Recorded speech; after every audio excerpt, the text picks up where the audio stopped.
नमस्कार दोस्तों।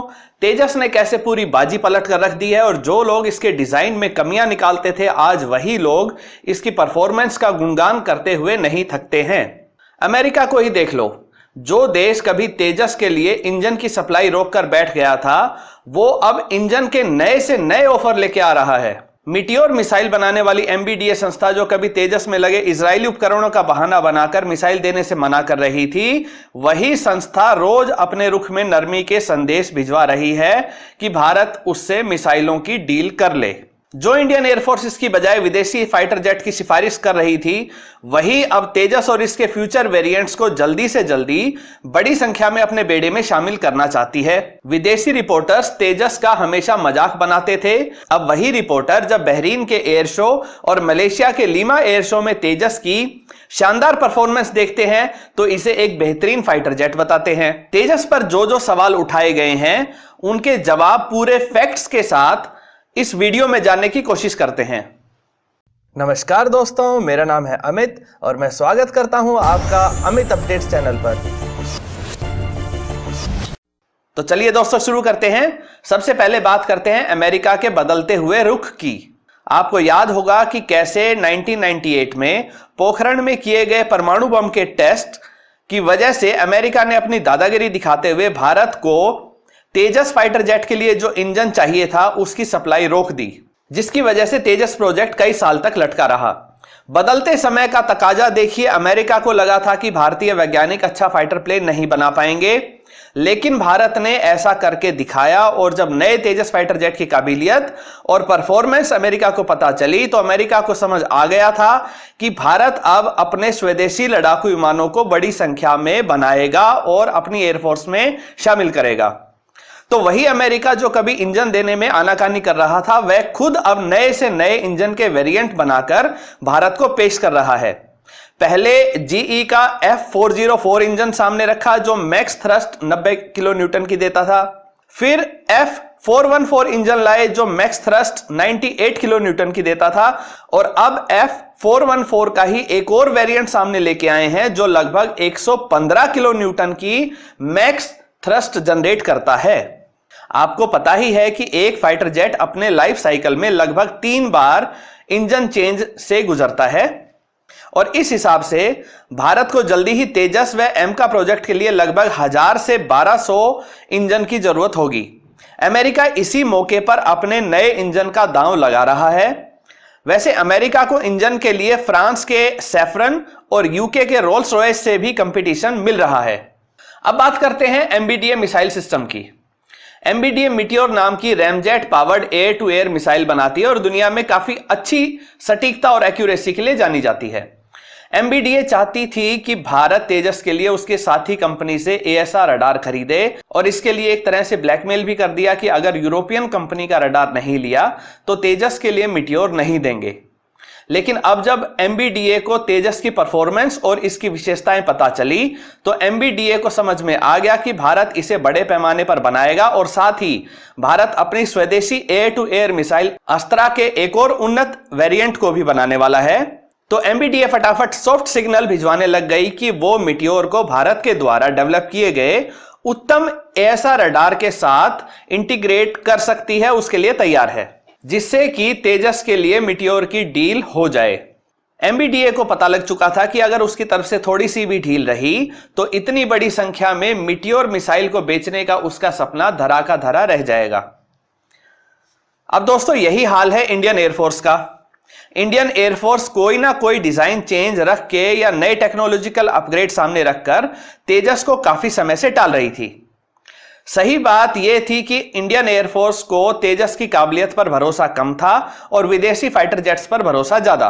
खैर, इंडियन एयरफोर्स ने दबाव में ही सही, उसने कुछ संख्या में तेजस हिंदुस्तान एरोनॉटिकल लिमिटेड यानी HAL से लिए, लेकिन इनकी परफॉर्मेंस, एजिलिटी, कलाबाजी खाने की कौशलता देखी तो इंडियन एयरफोर्स को भी महसूस हो गया कि तेजस कितने गजब का फाइटर है।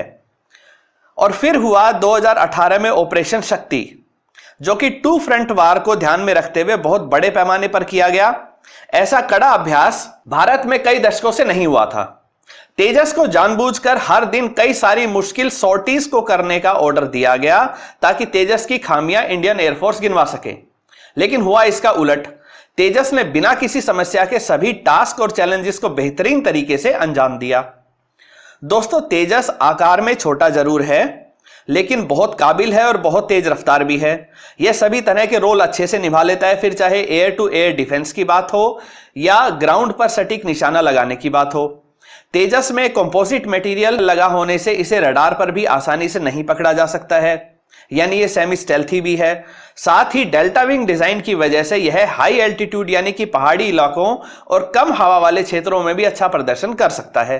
वैसे दोस्तों, इंडियन एयरफोर्स की तेजस की तरफ सोच बदलने का एक और मुख्य कारण है इसका रिलायबल होना, भरोसेमंद होना।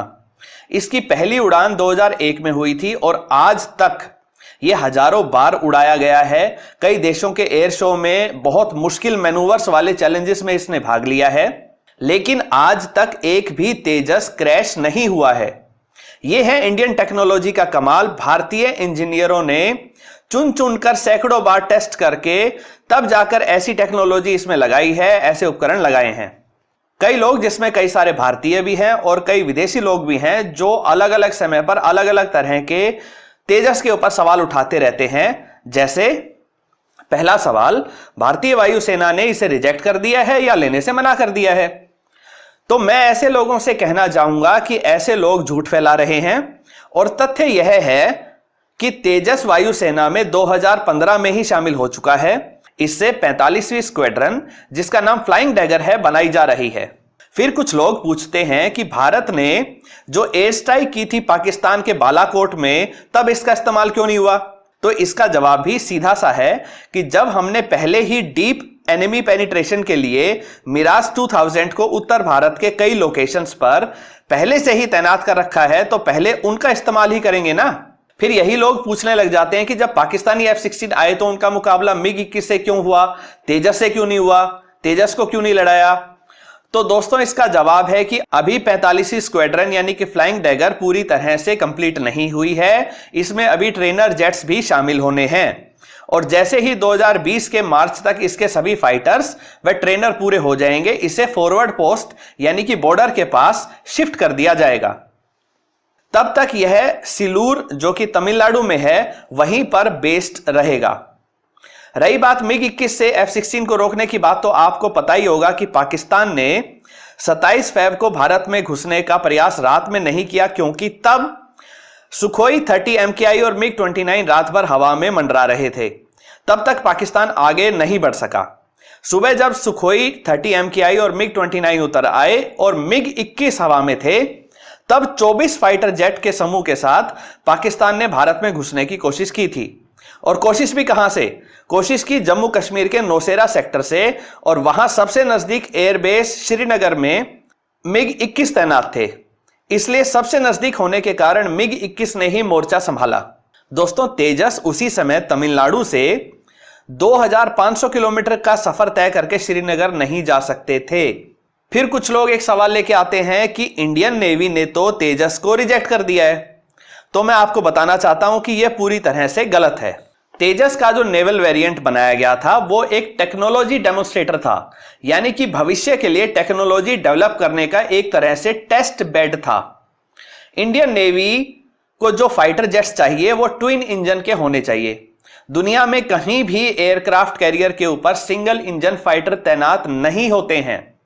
क्या आपने कभी किसी अमेरिकी एयरक्राफ्ट कैरियर पर F-16 को तैनात होते हुए देखा है? सिंगल इंजन में सिर्फ F-35 ही अपनी वर्टिकल लैंडिंग कैपेबिलिटी के कारण नेवी में दिख सकता है। तो यह सवाल जानबूझकर तेजस को बदनाम करने के लिए बार बार उठाया जाता है। फिर कुछ लोग जानबूझकर तेजस को पाकिस्तानी JF-17 से कंपेयर करने लग जाएंगे। तो इसका जवाब भी जानिए कि तेजस 1A की खूबियां जैसे पावरफुल ASR रडार व avionics, highly developed fly by wire system व सेमी स्टेल्थ के लिए कंपोजिट मटेरियल को यूज करना, ये सब खूबियों से ही पाकिस्तान JF-17 ब्लॉक 2 आउटडेटेड हो गया था। इसीलिए वो अब इन खूबियों को जैसे तैसे अरेंज करके JF-17 का ब्लॉक 3 वर्जन बनाने की कोशिश कर रहे हैं, ताकि यह किसी तरह से तेजस 1A को टक्कर देने लायक बन सके। वैसे दोस्तों ये समझना बहुत मुश्किल है कि भारत के इस तेजस प्रोजेक्ट को बहुत सारे भारतीय लोग ही क्यों रोकना चाहते थे या अभी भी रोकना चाहते हैं। ये भारतीय फाइटर जेट है और अब मलेशिया के लीमा एयर शो में भी इसने अपना लोहा मनवाया है। अगर हमें अपनी एयरफोर्स को मजबूत बनाना है तो हमें भी इस स्वदेशी तेजस प्रोजेक्ट को पूरा सहयोग देना होगा। दोस्तों इस वीडियो में मैंने तेजस की सफलता व इस पर उठे सवालों के जवाब देने की पूरी कोशिश की है। फिर भी कोई सवाल रह गया है तो कमेंट सेक्शन में पूछना ना भूलें व साथ ही आप तेजस के बारे में क्या सोचते हैं जरूर बताएं। दोस्तों आपको ये वीडियो कैसी लगी? अगर ये वीडियो आपको पसंद आई तो इसे लाइक करिए, दोस्तों के साथ शेयर करिए और चैनल को सब्सक्राइब करना ना भूलें। नमस्कार।